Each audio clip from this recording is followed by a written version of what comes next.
triumph over me. Oh, my God can do anything more.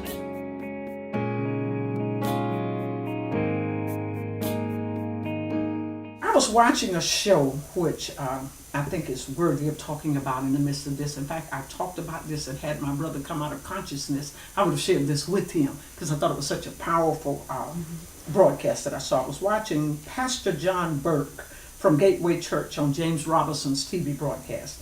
And he shared a testimony of a college professor that died as an atheist.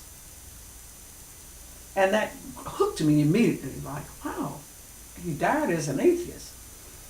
He didn't know at the time that he was dead. That gave me some other information that there are times people can die and they don't have no idea that they're dead. I'd seen it in movies, but I didn't think it was authentic until he shared this. He said after the atheist died, he saw a group of people he thought were hospital staff. They said, "Come with us, Howard." His name was Howard. "We're going to help you." And they deceived him. He followed them because he thought they were hospital staff. They deceived him and led him into outer darkness. And they did unmentionable things to him, according to his testimony. He said the things were so horrific that he can't talk about them now, the things that they did to him. But he remembered that a neighbor had taken him to church when he was a child. And when he remembered that a neighbor had taken him to church when he was a child, because he had not crossed certain boundaries, the pastor believed that there are certain boundaries that you can cross that you can't pray. But he hadn't crossed certain boundaries, so he was still able to pray. And he still was able to call out to God. A song came to his mind. Howard said he remembered this song when the neighbor took him to church, which made me think how wonderful it is for neighbors to take children to church that maybe their parents won't take them. They could hear something that could change their life forever. It changed him when he had died and was an atheist, a song. A neighbor took him to church as a child. He remembered the song, and as the demons were disguised as people and did horrible things to him, he said he could only remember part of it. He only remembered the part that said, "Jesus loves me." He decided he would sing, "Jesus loves me." And when he sang, "Jesus loved me," in his mind he said, "I want this to be true, that Jesus really does love me." Remember, he's an atheist now. And like nothing else, so he cried out, he Palal, "Jesus save me."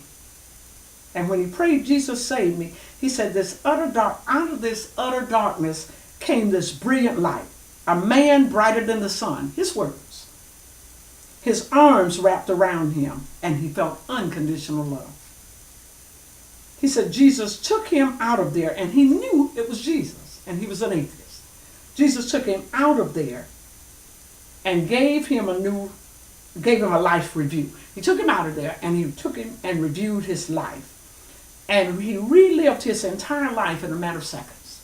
And as he reviewed his life in front of Jesus and the angels in what seemed like an instant, he left out of that experience healed, whole. And once he came back to life, he gave up his 10-year tenure as a professor and became a pastor. The atheist became a pastor. The atheist was born again because the atheist prayed. He remembered words to a song which told me the power of praise and how important it is if we can sing something that a child would remember, that as an adult, when they've turned away from God, the words of a song could lead them to Jesus. It led this man to Jesus, and it's in this book that this pastor wrote about. He has hundreds of people he interviewed about death experiences after they died, what they experienced and came back to life, and the kind of things that happened. But this stood out. This pastor shared over 100 near-death experiences. John Burke is his name, Gateway Church, Austin, Texas. And I thought it was interesting that the Journal of American Medical Association reported and have written that over 900 of these written in the journal. They said over 900 of these things written in the journal that the the Journal of American Medical Association reported that these are true incidents. They researched it. The Gallup poll says 1 out of 25 people have had this experience. And Pastor John Burke studied these near-death experiences for over 30 years. So this shows the power of prayer. The name of the book, in case you want to get it, I don't have it, but in case you want to get it, it's a good read, is the Imagine Heaven by John Burke. But I saw the power of Palal, for the person to be able to do a simple prayer, Jesus saved me. How many words is that? Jesus saved me. The verbal root means to judge, palal, to judge, to officially or mentally, to decide to punish, to think, to act as a mediator, to pray to God, to entreat, to make supplication, to intervene, to interpose, to intercede. This important root is common word, or is the common word for pray. Palal, common word for pray. Also producing the most common word for prayer is Tphillah. And I paused because I thought about this dance that my children used to do, or Devon used to do, who's now 35. I'm having a hard time, pray for her. She's still my little girl. But the dance that she used to do, Tphillah, it had 7 types of worship in it. And it illustrates this is a type of prayer, which says prayer can also be praise. Prayer, your prayer gestures, your mannerism can also, your body language can emanate or produce a prayer. So Tphillah, of the total number of occurrences, 80 instances are reflected, thus expressing the idea of interceding or praying on behalf of someone else. Tphillah. The term denotes a prayer which is set to music. That's my favorite part. Make up a song. You can literally pray through your praise, singing a song. And I applauded myself because I've done that for years. I'll just start singing, "You are my God alone. There is no other to whom I belong." Now, instantly, I remember when I sang that prayer. I was in an emotional crisis. We were doing a Bible study on Tuskegee University, teaching college students many years ago. Now those college students are adults who have children, are now married. But I remember slipping in the bathroom and telling them, "You are my God alone. There is no other to whom I belong." So prayer which is set to music and sung in a formal or informal worship. As you're praying, as you're singing your prayer, you can also enhance and encourage other individuals.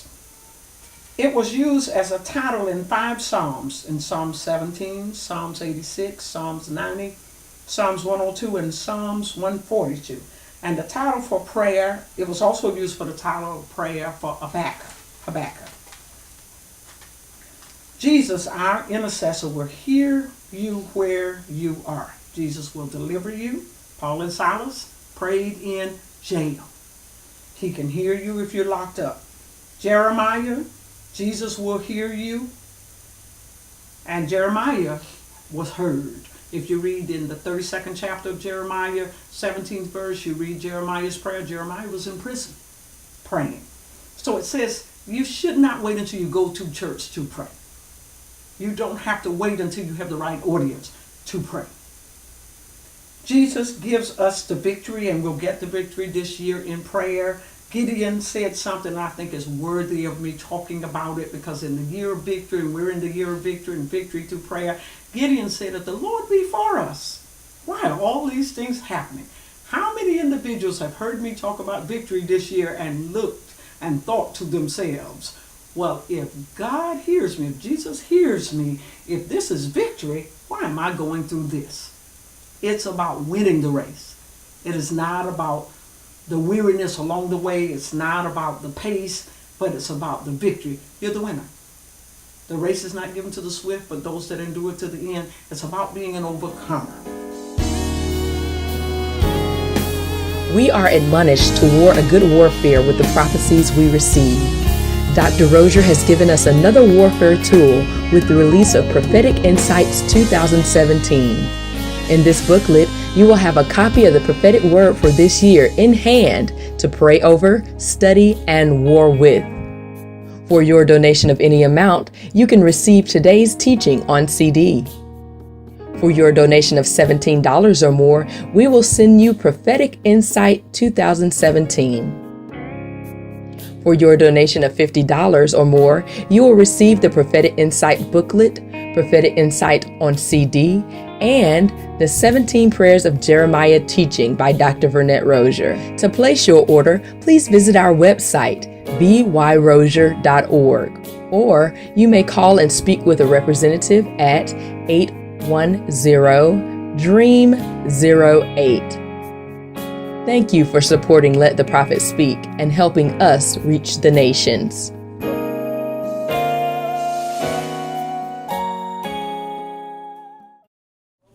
It's time. It's your season to walk into your own.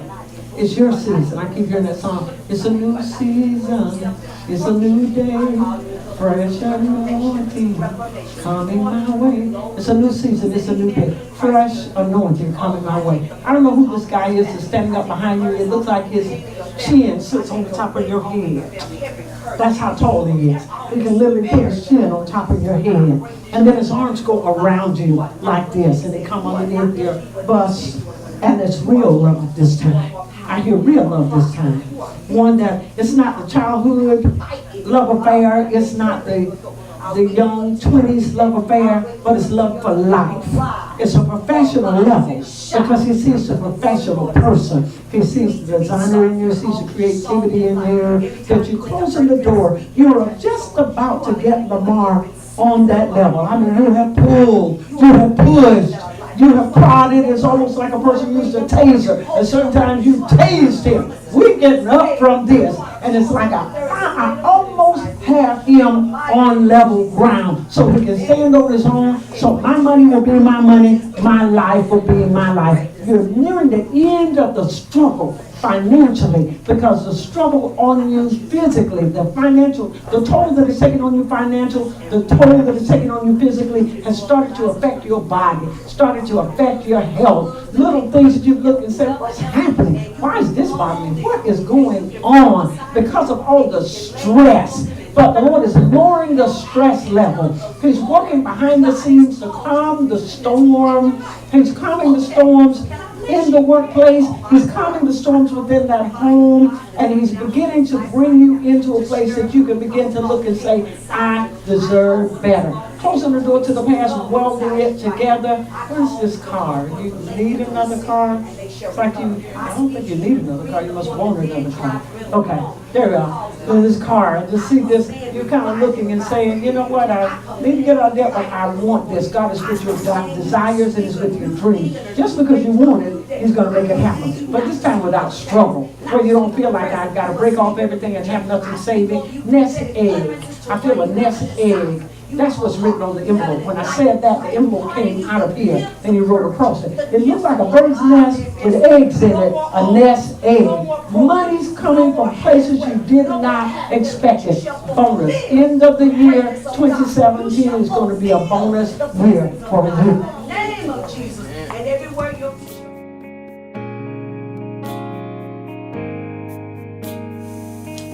Jeremiah was the second of major prophets mentioned in the Bible. Jeremiah was called to be a national prophet. Why am I sharing this?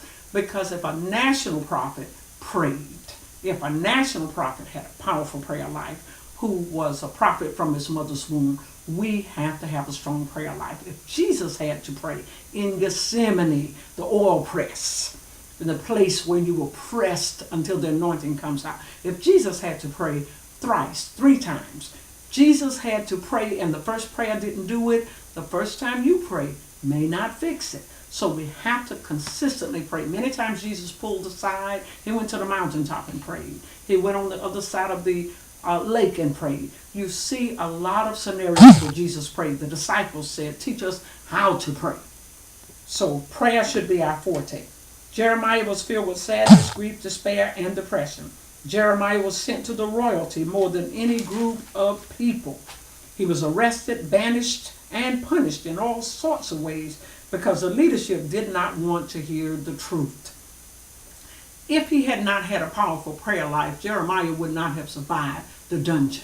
Jeremiah would not have survived the prison. Jeremiah would not have been able to gain the strength to fulfill the word of the Lord to him. When the Lord gave him a rhema word to buy land, His prayer life had to raise him to a place that he could obey and purchase the land so that he would prosper even in prison. So our prayer has the ability to raise us as well from the depths of depression, despair, while we're having a little talk with Jesus. That old song, oh, let us have a little talk with Jesus.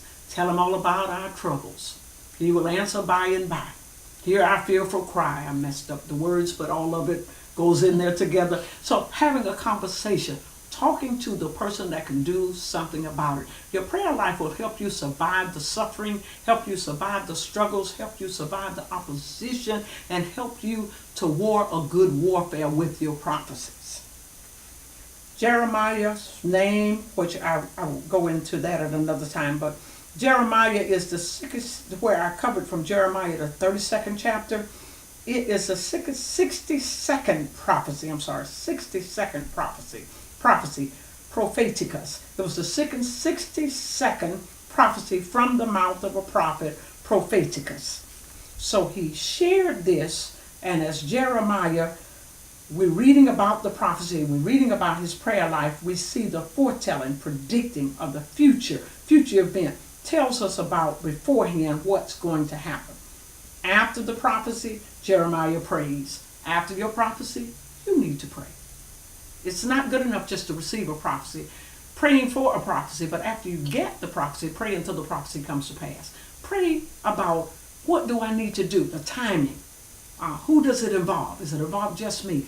Is it any natural means that you want me to use? Our prayer life, is it someone else you need me to talk to? Do I need the agreement of someone else in this prayer? Is this for a solo individual prayer, or is it corporate intercession? Do I need other people praying with me? The church was praying for Peter while Peter was in prison. When Rhoda went to the gate and opened the gate, now it's shocking, but then it makes sense. How many times we prayed and then we're shocked when God answers our prayer? I prayed and asked God, send the money in and bring the price down. And then all of a sudden, oh my God, you did it. The whole time we were praying and travailing, and then overnight, oh my God, you have done just that. While the church was praying, an angel ushers Peter out. So your prayer has to keep going until the assignment is over. If they had stopped praying when the angel showed up, I'm sure that he wouldn't have opened all those doors and walked Peter out. So it's called birthing it. It's praying through. It's not just going into labor, but pushing that in our prayer, in our intercession, until it comes to pass. Pleading in behalf of another. Jeremiah also, after the prayer comes another prophecy. The word of the Lord, debar. The debar, which is a Hebrew word for the word of the Lord, debar. A word by implication, a matter spoken of. So after Jeremiah is prayed, then the word comes to pass. I wanted to close out this segment of our prayer by talking about the interesting facts that are found in Jeremiah 32. And you can get more details in Prophetic Insight for 2017. If you haven't gotten your copy, we printed some more, and you can go to the website and you can order those, B170 or byrosier.org. byrosier.org. We are admonished to war a good warfare with the prophecies we receive. Dr. Rosier has given us another warfare tool with the release of Prophetic Insights 2017. In this booklet, you will have a copy of the prophetic word for this year in hand to pray over, study, and war with. For your donation of any amount, you can receive today's teaching on CD. For your donation of $17 or more, we will send you Prophetic Insight 2017. For your donation of $50 or more, you will receive the Prophetic Insight booklet, Prophetic Insight on CD, and the 17 Prayers of Jeremiah teaching by Dr-Vernette-Rosier. To place your order, please visit our website, byrosier.org, or you may call and speak with a representative at 810-DREAM-08. Thank you for supporting Let the Prophet Speak and helping us reach the nations.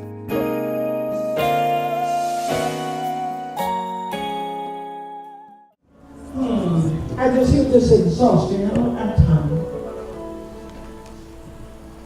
I'm tired of just trying to struggle to do this and struggle to do this and struggle to do that. And I just want a great life.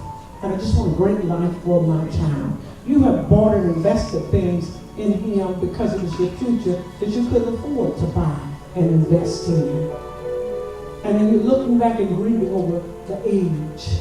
And at this age I should have this, and at this age I should be doing this. But God, I thank you for a relaxation and a peace. I thank you for recalibrating. I thank you for the ability for her to be able to see herself through your eyes. And God, I thank you that she's not going to blame her inadequacy or her inability to learn. But I thank you, God, that you're also sending her back to school, that you're doing what the military call a cross training. You're putting her in another field, another profession that's going to sustain her financially in Jesus' name.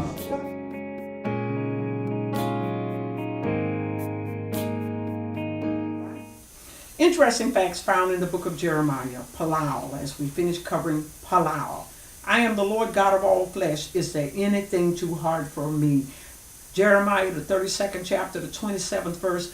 After Jeremiah has prayed, this is what God says to him. I'm the Lord God of all flesh. Is flesh. Is there anything too hard for me? After you pray, wait to hear. Isn't it rude to walk in, ask someone a question and walk out? Make a statement, they're waiting to tell you something about it and you walk out of their presence. So it's an insult that when you're in the Lord's presence, you jump up to answer the phone, you run to answer the door, you get busy with everybody else instead of making them wait, because he's the King of Kings and Lord of Lords and you have an audience with the King. So it's an insult to not give him an opportunity to comment on what you were talking with him about. Whether it's a supplication, pleading, petition, request, or whether it was simply a prayer, thanksgiving, thanking him, praising him, still you need to wait. If it's intercession, if you're intervening in behalf of someone else, you're entreating, you still need that time where you're prostrate before him, you're worshiping him, you're closing out your prayer thanking him, and you're waiting to see if he wants to say something. Giving him time, not rushing out of his presence. The right of redemption. This is the year that you're going to redeem the land, that you'll buy seemingly worthless properties. Listen for the voice of God. Please include it in your daily prayer. Intercede in behalf of others if you care enough for them to acquire real estate. The prophetic gesture or the sign is a real estate king is in the White House. He's the president. That's a sign. Just like the golden arches or a sign or a symbolic of McDonald's. He symbolizes the real estate market will go up this year. It will be prime, and especially those properties that seems worthless. Jeremiah felt like this was worthless. His cousin that sold it to him felt like it was worthless because it was in the middle of a war-torn country. He couldn't see how they could possibly get to it to utilize it. But God spoke to Jeremiah because he wanted him to prosper, to own something that God knew he would give him access to. And you may see houses that look like they're filled with termites. It may look like they're in the middle of a gang-infested territory, drug-ridden neighborhood. Listen for the voice of God. Now, don't just go out just buying every property and saying, okay, I thought this was a year of real estate investment. The key is prayer. The key is Palal. When you're praying, you're making an earnest request. God, I want us to prosper. I need some good investments. Show me what the good investments are. What will happen with this property if I buy this property? Will we find gas, find oil in this property? Will they decide to build condominiums on this property? And is there redevelopment going on? And the city will purchase this. Are they going to build a highway through here? And what was worthless 20 years ago, now I'll make a fortune off of it. Ask him to guide you. Ask in your prayer life for divine guidance so you pick up the property. The right of redemption. The request of Jeremiah's cousin, Hanamel, to buy his field was more than a courtesy extended to a near relative. It was a requirement of the law. I thought that was so interesting facts. The law required the right of redemption. Wish we had that today. The law required that you had an opportunity that if there was land in your family that you're entitled to it before anyone else. The right of redemption entitled Jeremiah to purchase the land and keep it in the family rather than have it passed to someone else. God has blessed me to have land in my family, land I wasn't trying to purchase, but God had my cousin to sell it to me when I wasn't trying to purchase it and never wanted to redeem it. So look for that. And the laws during those times, now we don't have those laws that it keeps it in the family, but it's a good idea that if your family owns land, purchase that land. Keep it in the family. Leave it to your children, children's children. You never know how wealthy it would make them. And look at the president's children. He's rich because of real estate. The bulk of his money came through real estate. So Jeremiah's personal secretary, which was writing all of this down, I thought this was important and an important fact that was hidden in there. That if we don't write it down, our mind is not a computer, and even with computers, they can get a virus and you lose all the information you put in there.